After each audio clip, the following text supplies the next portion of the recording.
sac passé, une façon de vous demander comment ça va, et en créole haïtien, et moi je suis d'Haïti, pour répondre à l'invitation de Jean-Pierre Louis dans ses séries qui parlent du développement culturel.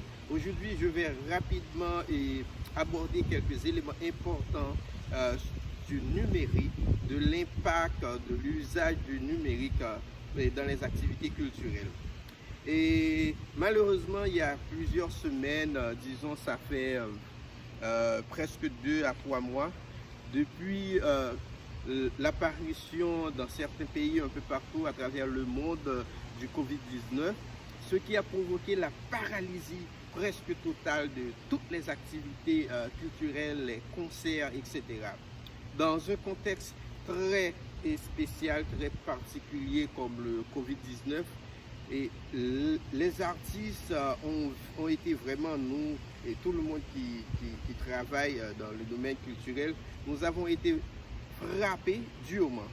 Donc, il y a toujours une alternative dans toutes les crises, il y a toujours des solutions possibles.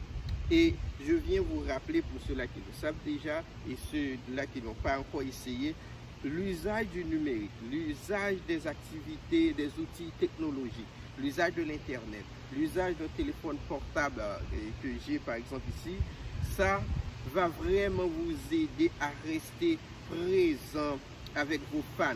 Ça va vous aider à continuer à vendre vos produits, vos créations et avoir vraiment des impacts sur votre communauté. Nous vivons dans un monde où tout est globalisé et on parle de culture sans frontières aujourd'hui. Donc si on utilise l'Internet, si on utilise le numérique, on pourra franchir aussi les barrières politiques, les barrières sociales et survivre ou continuer à produire dans les moments de crise. Donc rapidement, je vais vous énumérer quelques points importants pour explorer et avancer dans vos projets. Il y a d'abord ce qu'on appelle les activités et les concerts live. C'est avoir des activités, disons, pour certains virtuelles, c'est être branché sur le réseau, les réseaux sociaux, par exemple sur les plateformes comme Facebook, comme YouTube, comme Vimeo, etc. Il y en a tellement. Et présentez vos activités, organisez quelque chose, ne restez pas confiné sans produire. Donc, si vous organisez quelque chose, une série, par exemple, si vous êtes musicien, si vous êtes poète, si vous êtes chanteur, danseur, il y a toujours l'opportunité de créer des petites sessions live et comme ça, vous donnez quelque chose à vos fans, vous restez en vie, vous restez présent. Et actuellement, il y a d'autres plateformes, d'autres applications qui permettent aussi d'avoir une sorte de rémunération, d'avoir des entrées. Les fans ou les clients peuvent toujours acheter en ligne, peuvent toujours utiliser des applications comme Cash App et Zelle, ça dépend des paiements à travers les SMS. Donc c'est toujours possible avec des concerts live, même si on n'a pas des concerts dans des lieux physiques, dans des clubs ou dans des stadiums. Maintenant, on peut quand même continuer à présenter des activités en ligne. Ça, c'était le premier rappel et je sais que la majorité d'entre vous le savent ou le font actuellement. Le deuxième élément, c'est le marketing. Avec le numérique, vous avez l'option de contrôler un peu votre marketing, surtout pour les jeunes artistes qui n'ont pas un grand budget. Les artistes qui sont, ou les étudiants par exemple, ou les jeunes chanteurs, vous ne pouvez pas contracter une agence de promotion, vous n'avez pas le budget, vous n'avez pas les moyens, mais en utilisant le numérique avec des applications comme le WhatsApp, en utilisant le Twitter, Instagram, Snapchat, et Facebook, YouTube, vous pouvez quand même continuer de façon, disons, pas en volume industriel, mais quand même avec vos méga moyens, vous pouvez toujours continuer avec votre promotion, faire du marketing pour votre image, vos produits et vos créations, je répète. Donc ça c'est le deuxième exemple, le deuxième conseil. Autre chose aussi avec le numérique, vous avez maintenant la possibilité, ok, je le dis bien, vous avez maintenant la possibilité avec le numérique de contrôler mieux vos fans. Et vos fanatiques, vous pouvez les mieux gérer. Et parce que là, avec ces mêmes plateformes, les WhatsApp, vous restez directement connecté à vos clients, à vos fans. Et comme on faisait ça avant, il fallait attendre un concert pour rencontrer quelques fans. Maintenant, vous pouvez faire des appels directs, peer-to-peer, de personne à personne, de device à device avec vos fans. Très important. Et envoyez dans vos listes de distribution sur WhatsApp, sur email, les infos pertinentes pour que vos clients et vos fans restent branchés, connectés et soient au courant de ce que vous faites. Un autre conseil, un quatrième, c'est surtout ce qu'on appelle aujourd'hui TV reality.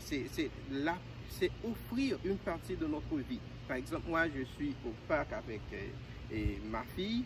Je peux vous présenter ou partager ce moment. Et si je fais ça avec mes fans, avec mes clients, ils ne me voient pas seulement comme un vendeur de produits, ils ne me voient pas seulement comme un chanteur, comme un musicien, comme un poète, ils vont faire partie de ma vie. Donc, avec ces shows, quand vous allez faire des courses, quand vous allez faire du shopping, quand vous êtes en vacances, vous êtes à la plage, vous faites du hiking à la montagne, etc. Et les gens qui se trouvent dans un moment peut-être seul, ils aimeraient vraiment comprendre ou vivre ces moments qu'ils ne peuvent pas vivre à travers ce que vous faites. Donc ça, c'était le quatrième conseil, c'est créer, partager un peu de votre vie, pas de votre intimité, mais un peu de votre vie, de ce que vous faites de bien avec vos clients et vos fanatiques. Donc, c'était déjà 4 conseils que j'ai pour vous. Et encore une fois, je vous dis, le numérique, on est au temps où la technologie, tout est question de données, d'informations. On a un volume d'informations qui doit passer vite, hein, et on doit les filtrer, les traiter. Donc, il y a tout un monde. Nos clients maintenant, nos fans ne sont pas seulement ceux qui sont autour de nous comme on le faisait avant, mais surtout à travers le monde, et dans la diaspora, un peu partout. Et le dernier élément le plus important, ou l'un des plus importants, c'est le streaming. Par exemple, j'ai un pote qui m'a appelé et m'a dit, écoute, je vais sortir un nouvel album et je veux m'assurer que toi, tu vas vraiment acheter l'album, etc., le CD. Mais mon vieux, ça se vend plus, on ne vend plus dans les bagnoles, les nouvelles, et on n'a plus de lecteur de CD ou de DVD. Donc, ce qu'il faut, c'est penser, c'est savoir que le business dans le culturel, vraiment, c'est surtout sur les droits de propriété qu'on a sur nos produits, sur ce qu'on offre, sur nos créations. Et tout se fait à travers le streaming. Un musicien qui va soumettre sa musique, ses compositions à iTunes, Amazon Music ou à Google Music, il a un monde beaucoup plus grand que sa communauté, son pays. Il a le monde qui peut écouter sa musique. Et à chaque fois que quelqu'un écoute ou visualise ce que vous avez offert, déjà, ça c'est quelques centimes.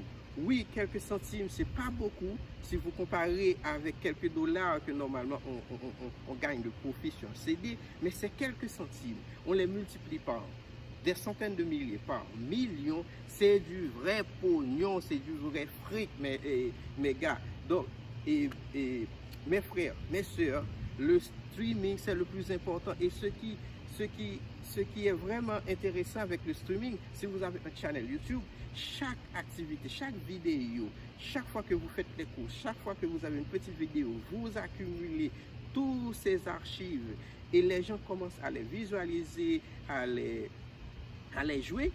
Donc, Après 1 an, après 2 ans, vous avez 200, 300, 400, 500 vidéos et le nombre de vues, le nombre de présentations, vous aurez quelque chose à gagner avec. C'est le moment, si vous n'avez pas encore votre channel YouTube, il faut l'avoir, votre compte Instagram, Snapchat, Facebook, votre compte WhatsApp. Utilisez au maximum les avantages du numérique pour continuer à avancer et à développer vos projets culturels. Je crois qu'avec ces conseils, je m'arrête là, c'est déjà un peu long. Encore une fois, c'est un projet, c'est un ensemble de séries que Job a eu comme conception pour vous présenter.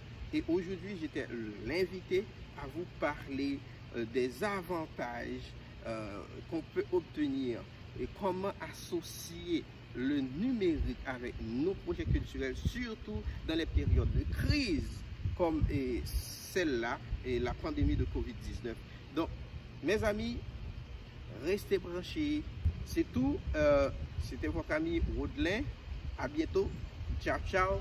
Et encore une fois, Job, merci pour l'invitation.